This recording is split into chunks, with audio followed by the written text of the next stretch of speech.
नमस्कार, आप देख रहे हैं NBC 24 और मैं हूं आप सभी के साथ ब्रह्मचारी आशीष। और नीतीश कुमार की मुस्लिम वोट बैंक को अपने तरफ करने की कवायद जो है वो शुरू हो चुकी है। बहुत पहले से ही नीतीश कुमार ने मुस्लिम युवाओं के साथ, नेताओं के साथ लगातार बैठक करना शुरू कर दिया। ऐसे में सबसे बड़ी बात है कि अब की बार बिहार का मुस्लिम वोट बैंक किस पार्टी की ओर जाता हुआ दिख रहा है। दरअसल राष्ट्रीय जनता दल, तेजस्वी प्रसाद यादव, लालू प्रसाद यादव वो दल हैं जिनको लगातार MY फैक्टर का सपोर्ट मिलता रहा है, जिनके जीतने में MY फैक्टर बहुत बड़ा अहम योगदान निभाया है। लेकिन जदयू यानी नीतीश कुमार की पार्टी अब कहीं ना कहीं अपने भी वोट बैंक को मजबूत करने में लगी हुई है। और ऐसे में हमने जब पब्लिक ओपिनियन में भी लगातार युवाओं से, लगातार मुसलमानों से संबंध स्थापित करने की कोशिश की, बातचीत की, तो उनका भी साफ साफ कहना था कि अब की बार नीतीश कुमार को ही वो लोग समर्थन कर रहे हैं। दरअसल बात यह है कि जातीय जनगणना की रिपोर्ट आने के बाद तमाम जो छोटे छोटे दल हैं या फिर तमाम जो छोटी छोटी जातियां हैं, वर्ग हैं, उसके ऊपर सभी की पैनी नजर है। और ऐसे में मुस्लिम आबादी जो है उसकी भी एक अच्छी खासी वोट बैंक सीमांचल में देखने को मिलती है। और ऐसे में नीतीश कुमार ने अपनी तमाम तैयारियां तेज कर दी हैं। दरअसल नीतीश कुमार अब की बार RJD को नहीं बल्कि चाहते हैं कि मुस्लिम वोट बैंक जदयू को मिले। और ऐसे में नीतीश कुमार ने तमाम तैयारियां पूरी कर ली हैं। क्यों आखिरकार ये मुस्लिम वोट बैंक इतना अहम बताया जा रहा है? दरअसल 2019 के लोकसभा चुनाव में ओवैसी की पार्टी AIMIM को 3 लाख वोट मिले थे।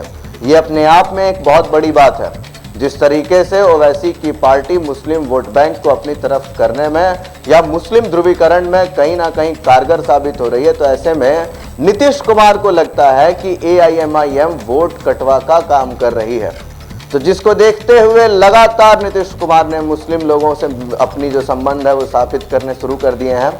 हम आपको बताएंगे, जब आप आंकड़े देखेंगे 2020 के विधानसभा चुनाव की, तो जिस तरीके से 4 जिलों में जिस तरीके से ओवैसी की पार्टी ने जबरदस्त प्रदर्शन किया और 5 विधानसभा सीटें 2020 के चुनाव में ओवैसी की पार्टी जीतने में सक्षम रही है। अब ऐसे में RJD में तो 4 जन का विलय हो चुका है, सिर्फ इसलिए क्योंकि RJD इस बात को समझ चुकी है कि ओवैसी की पार्टी अब वोट कटवा का काम कर रही है। लेकिन ऐसे में नीतीश कुमार ने तैयारियां जोरों शोरों से शुरू कर दी हैं। दरअसल सबसे पहले बात करेंगे जिस तरीके से अमौर, कोचा धामन, बहादुरगंज, बैसी और जोकीहट में AIMIM की पार्टी यानी असदुद्दीन ओवैसी की पार्टी ने जीत दर्ज की थी 2020 के विधानसभा चुनाव में। लेकिन इनमें से 5 विधायकों में से 4 विधायकों का RJD में, तेजस्वी की पार्टी में विलय हो गया। यानी कि ओवैसी फैक्टर मुसलमानों के वोट बैंक को अपनी तरफ करने में बहुत कारगर है। अब ऐसे में सबसे बड़ा सवाल है कि क्या मुस्लिम युवा या मुस्लिम लोग अब की बार ओवैसी को समर्थन देंगे या नहीं। तो मैंने आपको पहले भी बताया कि हम लगातार बातचीत कर रहे हैं तमाम मुस्लिम लोगों से। उनका साफ कहना है कि नीतीश कुमार ने ही उनके जीवन में सब कुछ किया है, क्योंकि 2005 से ही नीतीश कुमार जिस तरीके से काम कर रहे हैं, जिस तरीके से नीतीश कुमार ने बिहार में विकास करने की कोशिश की है, तो वो लोग उसको पसंद कर रहे हैं। यहाँ तक कि लोगों से जब बातचीत करने की हमने कोशिश की तो हमने कहा कि अगर नीतीश कुमार भाजपा के साथ चले जाते हैं तो क्या करेंगे, तो बोला तब भी नीतीश कुमार को ही वो लोग समर्थन दे रहे हैं। तो ऐसे में नीतीश कुमार की जो ये कवायतें हैं मुस्लिम वोट बैंक को अपनी तरफ करने की, वो कहीं ना कहीं कारगर भी नजर आ रही है। और नीतीश कुमार जातीय जनगणना की रिपोर्ट आने के बाद मुस्लिम वोट बैंक को दरकिनार नहीं कर सकते हैं, क्योंकि सीमांचल एक बहुत बड़ा क्षेत्र है। हालांकि AIMIM यानी असदुद्दीन ओवैसी की पार्टी भी सीमांचल के 3-4 लोकसभा सीटों से चुनाव लड़ने की तैयारियां कर रही हैं। अब ऐसे में अगर AIMIM को मुस्लिम वोटरों की वोट बैंक मिल जाती है तो नीतीश कुमार को या फिर राष्ट्रीय जनता दल को बड़ा नुकसान होगा।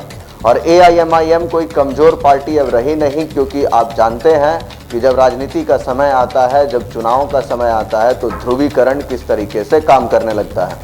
अब ऐसे में सबसे बड़ा सवाल है कि अगर नीतीश कुमार को मुस्लिम लोगों का वोट बैंक मिल जाता है तो नीतीश कुमार की पार्टी जो बिहार में इतने छोटे स्तर तक चली गई थी, वो कहीं ना कहीं एक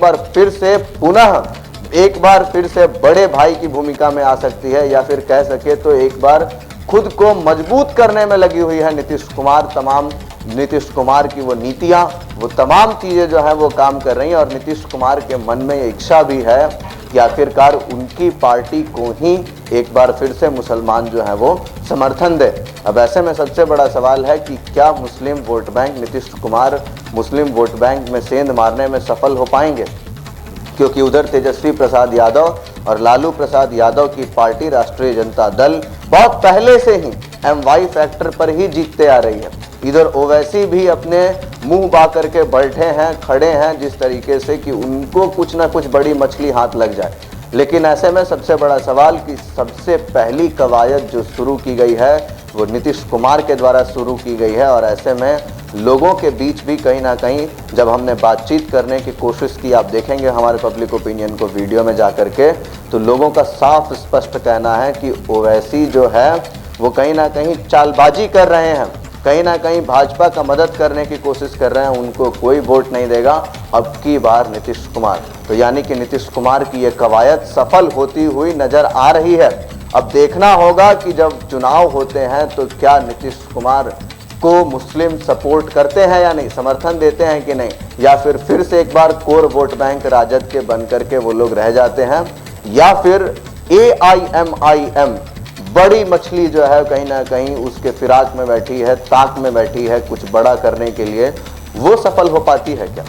अब ऐसे में देखना होगा कि क्या जो बिहार में इतनी बड़ी आबादी है, लगभग 20% मुसलमानों की संख्या है, ऐसे में ये 20% का वोट बैंक सबकी नज़रों पर टिका हुआ है, सब उस पर नज़रें गड़ाए बैठे हैं। तमाम लोग हैं वो कार्यकर्ता हैं, वो तमाम अपनी कवायदें शुरू कर चुके हैं। बाकी के अपडेट्स के लिए बने रहिए NBC 24 पर। धन्यवाद।